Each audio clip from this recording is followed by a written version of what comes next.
అందరికీ నమస్తే. Welcome to our channel SSV NAGA PRA SHA.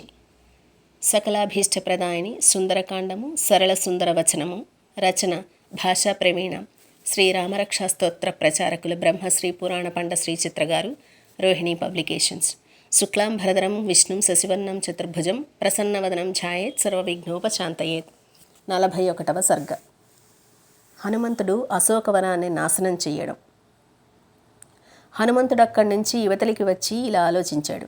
వచ్చిన పని చాలా వరకు నెరవేరింది. సీతామాత కనబడింది.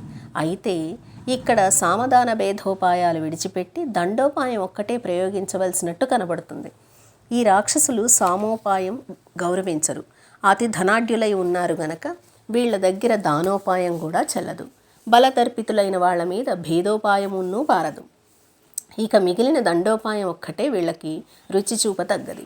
ఈ కార్యం నెరవేరాలంటే బలపరాక్రమాలు చూపడం తప్ప మరో సాధనం లేదు. నేను రాక్షస వీరులను కొందరనైనా చంపితేనే వాళ్ళు మెత్తబడతారు. ఉద్దిష్టమైన కార్యం నెరవేర్చేటప్పుడు దానికి భంగం కలగకుండా మరికొన్ని పనులు కూడా నెరవేర్చగలిగిన వాడే ఏ పని అయినా చేయగలుగుతాడు.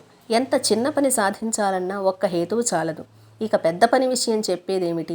ఎవడు అనేక విధాల ఒక కార్యం సాధించగలడో వాడే ఏమైనా చేయగలుగుతాడు. కనుక నేనిప్పుడే ఈ రాక్షసుల బలాబలాలు తెలుసుకుంటేనే నేను సుగ్రీవుని ఆజ్ఞ నెరవేర్చినట్టు అవుతుంది. అయితే ఈ రాక్షసులకు నాకు సులభంగా యుద్ధం ఎలా పొసగుతుంది?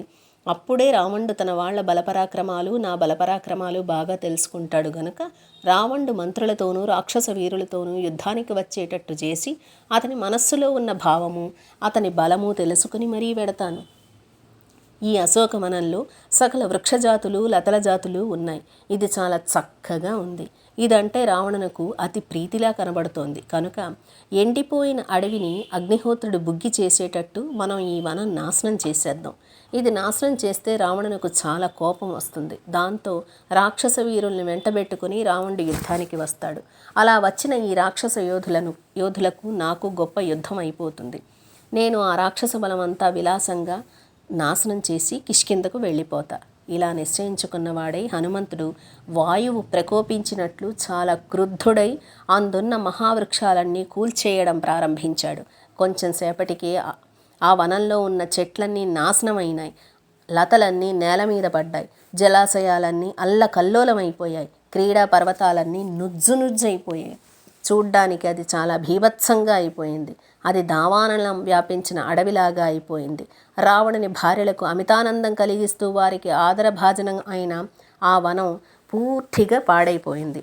హనుమంతుడు పరాక్రమశాలి మహాధనాఢ్యుడు అయిన రావణునకు ఇలా గొప్ప అపకారం చేసి ఎంతమంది రాక్షసులు వచ్చినా యుద్ధం చేయడానికి సిద్ధంగా ప్రాకార తోరణం మీద సిద్ధంగా కూర్చున్నాడు. సకలాభీష్టప్రదాయిని సుందరకాండము సరళ సుందర వచనము. 41వ సర్గ సమాప్తం. రేపటి రోజున సకలాభీష్టప్రదాయిని సుందరకాండము సరళ సుందర వచనము 42వ సర్గ చూద్దాం. Please do watch, like, share, subscribe. SSV NAGA PRA SHA.